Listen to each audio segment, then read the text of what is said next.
નમસ્કાર, હું ગિરીશ સેદલિયા, આમ આદમી પાર્ટી આણંદ 112 વિધાનસભા. અને આજે મારી બાજુમાં બેઠેલા છે કુણાલ ગોસ્વામી, જે મારા મિત્ર પણ છે અને આમ આદમી પાર્ટીના બહુ સનિષ્ઠ કાર્યકર પણ છે. ઘણા સમયથી એક મોલ કલ્ચર ચાલી રહ્યું છે આપણા હિન્દુસ્તાનમાં, પણ એ મોલ કલ્ચરલની અંદર સાથે સાથે એક નાની નાની દુકાનોનો હત્યા પણ થઈ રહી છે. એ વિશે વધારે આપણે કુણાલ ગોસ્વામી જોડેથી આપણે જાણીશું. કુણાલજી, નમસ્તે મિત્રો. અત્યારે આપણે જે મુદ્દો ડિસ્કસ કરવા જઈ રહ્યા છે એ બેઝિકલી આ જે રિટેલ સેક્ટર છે. રિટેલ સેક્ટર એટલે જે ઉપભોક્તા, જે કસ્ટમર્સને માલ સપ્લાય કરે છે મોટી મોટી કંપનીઓ, એનો જે મુદ્દો છે અને નાના વેપારીઓની શું દશા છે એના રિલેટેડ મુદ્દો છે. અત્યારે 4 મોડલ વર્ક કરી રહ્યા છે આ સેક્ટરમાં. એક છે સુપર માર્કેટ, બીજું છે ઈ કોમર્સ, થર્ડ છે ક્વિક કોમર્સ અને ફોર્થ છે 100% ચાઇનીઝ સ્ટોર્સ અને ફિફ્થ આ જે નાના કિરાણા સ્ટોર્સને જે લોકલ ઘરગથ્થુ સામાન વેચે છે એ લોકો છે. અને જે એક્ઝિસ્ટિંગ સ્ટ્રક્ચર જે હતું ડીલર નેટવર્કનું ને એ સ્ટ્રક્ચર કામ કરી રહ્યું છે. હવે સરકારે બધી જ જગ્યાએ બધાને પરમિશનો આપીને એટલું બધું વાતાવરણ મોકળું કરી દીધું છે કે આમાં બધી જ જગ્યાએ પ્રેશર છે. હું તમને બતાવું કે આમાં મેન્યુફેક્ચરિંગ લેવલ પર પણ પ્રેશર છે અને એન્ડમાં કસ્ટમરને પણ ડિસએડવાન્ટેજીસ છે. અને મોલ કલ્ચર અત્યારે જેમ કે સુપર માર્કેટ છે, રિલાયન્સ, ડીમાર્ટ, એ લોકોએ ઠેર ઠેર નાના નાના તાલુકા પ્લેસીસ પર પણ પોતાના મોલ્સ ખોલી દીધા છે, જેનાથી લોકલ હોલસેલર્સ અને લોકલ કિરાણાવાળા મુશ્કેલીમાં મુકાઈ ગયા છે ને એમના બધાના ધંધા ચોપટ થઈ ગયા છે.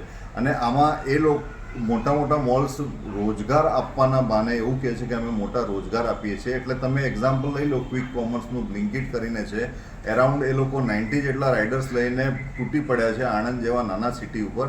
અને એમાં પર રાઇડર એવરેજ તમે 200 રૂપિયાથી વધારે એ લોકો પેઆઉટ નથી આપતા, તો એ તો મિનિમમ વેજીસ એક્ટથી બી ઓછું છે. તો આ પ્રકારનું રોજગાર આપીને એ લોકો પોતાનું જે આ હેવીલી ફંડેડ જે કંપનીઝ છે એને ઢાંકી રહ્યા છે. પ્લસ 100% ચાઇનીઝ સ્ટોર્સ, જે કે એક મુદ્દો, બહુ મોટો મુદ્દો છે. અમે 2019માં આ સરકારને, મિનિસ્ટ્રી ઓફ કોમર્સ એન્ડ એફેર્સને અમે લેખિત આની ઇસ્યુ કરેલો, એ રાઇટ ટુ પીએમઓમાં ઇસ્યુ કરેલો, પરંતુ એનો કોઈ પણ રિસ્પોન્સ આવ્યો નહીં. પણ રિસ્પોન્સ આવ્યો કે અમે આના ઉપર એક્શન લઈ રહ્યા છે. મિનિસ્ટ્રી ઓફ કોમર્સે, આવું મારી પાસે રાઇટિંગમાં છે, હું તમને એની કોપી શેર કરીશ. અને એના ઉપર એક્શન તો ના લેવાય, ઉપરથી 2019થી 2025 સુધીમાં બીજા એટલા મોલ આવી ગયા, ઉપરથી આ ક્વિક કોમર્સ પણ ઇન્ટ્રોડ્યુસ થઈ ગયું છે. ચાઇનીઝના 100% ચાઇનીઝ સ્ટોરના 2 મોલ છે અત્યારે. તો મેન્યુફેક્ચરિંગ લેવલ ઇન્ડસ્ટ્રી પણ તોડી પાડવાની આ ટોટલ ષડયંત્ર છે. આ નાનાથી નાના જગ્યાઓ, તાલુકા પ્લેસ સુધી આ પહોંચી ગયું છે. તો હવે અમે પોલિટિકલ પાર્ટીના માળખા હેઠળ બધા જ લોકોને યુનાઇટ કરીને આ મુદ્દો અમે રાષ્ટ્રવ્યાપી આંદોલન સુધી કરવા માગીએ છીએ, જેનાથી કે નાના વેપારીઓ અને અનએમ્પ્લોયડ જે રોજગાર આપવાની જે વાત છે એના હેઠળ જે આ લોકો જે આ ષડયંત્ર ચલાવી રહ્યા છે અને પ્રાઇઝિંગને કંટ્રોલ કરી રહ્યા છે, અને છેવટે આ લોકો કોન્ટ્રાક્ટ ફાર્મિંગમાં જતા રહેશે. એટલે આપણે એ જો રોકવું હોય તો આપણે આપણા આ મુદ્દાને રાષ્ટ્રવ્યાપી આંદોલન કરવું પડશે અને નાના વેપારીઓને, નાના ઉપભોક્તાઓને બચાવવા પડશે આ ષડયંત્રથી. Thank you. આપણે ડિટેલમાં આના ઉપર ચર્ચા કરીશું પાછળથી. Thank you.